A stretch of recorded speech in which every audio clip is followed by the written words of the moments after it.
আজকে গিয়েছিলাম মিরপুর ২ ৬০ ফিট মণিপুরী উচ্চ বিদ্যালয় বয়েজ স্কুলে ঈদ মেলায়। কি ছিল না এখানে! ৪০টি ছোট বড় বিভিন্ন উদ্যোক্তারা তাদের পণ্যের সমাহারের পসরা নিয়ে সাজিয়েছিল এই মেলায়। বিভিন্ন ধরনের হাতের কাজ করা চুড়ি থেকে শুরু করে বিভিন্ন ধরনের প্রোডাক্ট এই মেলায় ছিল। সবচেয়ে ভালো লেগেছে এই স্কুলেরই অনেক ছোট ছোট ছাত্রছাত্রীরা এখানে মেলা আসর নিয়ে পেতেছে। এতে বোঝা যাচ্ছে আমাদের মধ্যে আসলে ভালোবাসা জেগে উঠেছে হাতের কাজের প্রতি। ছোট বাচ্চারাও কিন্তু হ্যান্ডমেড জুয়েলারি তৈরি করছে, হোমমেড ফুড তৈরি করেছে। সবচেয়ে ভালো লেগেছে পেস্ট্রি বক্স এই আপুটাকে। খুবই যত্ন সহকারে ১ কাপ চা ২০ টাকা থেকে শুরু করে কেকের বিভিন্ন আইটেম নিয়ে উনি কাজ করছেন।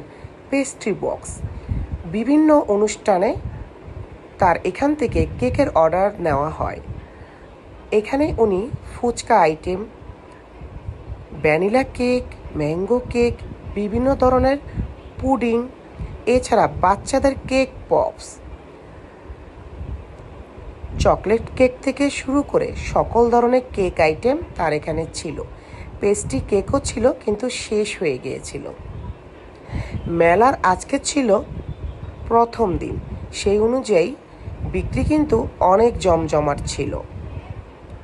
আয়োজকদের আসলেই ধন্যবাদ জানানো উচিত এত সুন্দর আয়োজনে করার জন্য।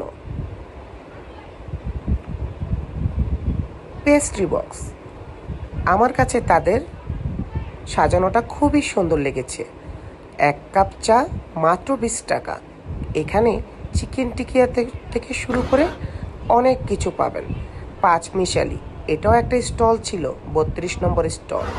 এখানেও অনেক কিছু সেল হয়েছে। বিভিন্ন ধরনের ৫ মিশালি আইটেম এখানে ছিল। খাবার আইটেম থেকে শুরু করে সকল আইটেম তাদের এখানে ছিল। জুয়েলারি আইটেম, বিভিন্ন ধরনের খাবারের আইটেম, বাচ্চাদের কিছু প্রোডাক্ট তাদের এই ৫ মিশালি বক্সে ছিল। শুনবো এক আপুর কথা। আপনার পেজের নাম বলেন। আপনি কি করেন? আমি ক্লাস 10-এ পড়েন। আপু, আপনার পেজের নাম হচ্ছে নীলমুক্তি। আপনার নাম? মারিয়াম বিনতে হাসান। আচ্ছা আপু, আপনি হঠাৎ করে এত সুন্দর করে উদ্যোক্তা হতে চাইলেন কেন এত ছোট বয়সে? শখের বসে করতে যে এতটা দূর এগিয়ে আসছে, তা এখন কি কি প্রোডাক্ট নিয়ে কাজ করছেন? খুবই সুন্দর এবং আকর্ষণীয় এবং বাংলার ঐতিহ্য বহন করে এমন সব জুয়েলারি প্রোডাক্ট ছিল এই স্টলে। খুবই সুন্দর চুড়ির ডিজাইনগুলো ছিল নজর কাড়ার মতো।